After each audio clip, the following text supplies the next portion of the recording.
السلام عليكم ورحمة الله وبركاته. بسم الله الرحمن الرحيم. وأنا معلم محمد إبراهيم. halkan waxaa kasii wadanaynaa casharadeen imtixaanaha inoo ahaa aan ku baranaynay advanced excelka.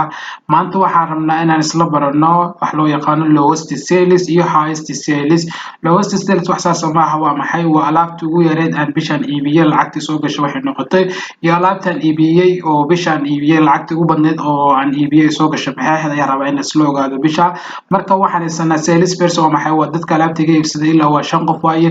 3 bilood ayaa rabnaa inaan xisaabiyo January iyo February iyo March, bisha saddexaad, bisha koowaad, bisha labaad, bisha saddexaad. marka wax Maxamed ayaa wuxuu iibsaday lacag 300 ayuu iibsaday, Faarax wuxuu iibsaday 700, Axmed wuxuu iibsaday 100, Sumaya 500, Muna 400.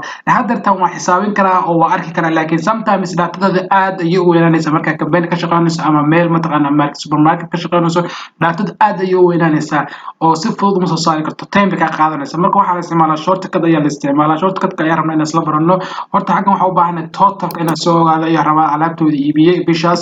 marka casharka hore ayaa soo qaadanay equal ayaa leeyahay, SMU sum ayaa leeyahay, then open the bracket ayaa furaya, highlight ayaa soo gelinaya oo 300 ka soo bilaabaya, then waxaa leeyahay shift arrow down, then enter ayaa leeyahay. January alaabta laga iibsaday qiimadeedu waxay gaartay 2000 ay noqotay. marka halkan asaa u jiidaya ilaa halkaas geenayo automatically muxuu ahaa selka ayaa waxa qabanaya muxuu asaga si automatic u soo saaraya mataqaana muxuu selka ayaa si automatic u saaraya ku fududeynaya. xagga wuxuu u saaray 1900, halkan wuxuu saaray 2600 margin la iibiyay oo lacagta ugu badan waxay noqonaysaa iibiyay margin ahead.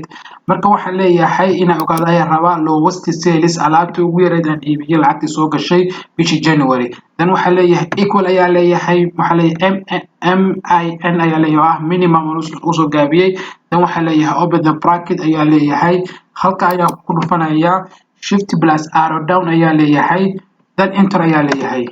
lacagta ugu yareed soo gashay muxuu ahaa bishii January waxay ahayd $100 ayay ahayd. oo $100 yaan mataqaana muxuu ahaa $100 yaa waaye waa Axmed waaye oo ah $100 alaabta iibsaday.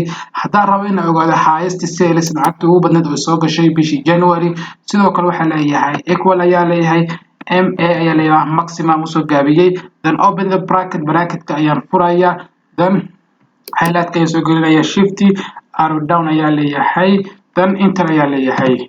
waxay soo baxday 700 oo ah Faarax oo alaabta mataqaana iibsaday. January lacagta ugu badneed soo gashay maxay ahayd 700, lacagta ugu yareed soo gashay January maxay ahayd 100. marka hadaa saa u jiido automatically selka ayaa qabanaya oo soo saaraya oo muxuu ahaa tanna sanda dhaho highest sales muxuu ahaa February lacagta ugu yareed soo gashay maxay ahayd 200, Marchna maxay ahayd 300. lacagta ugu badneed soo gashay highest sales maxay ahayd 600 ayay ahayd February, muxuu ahaa March maxay ahayd 800. marka saas ayaa loo xisaabaa.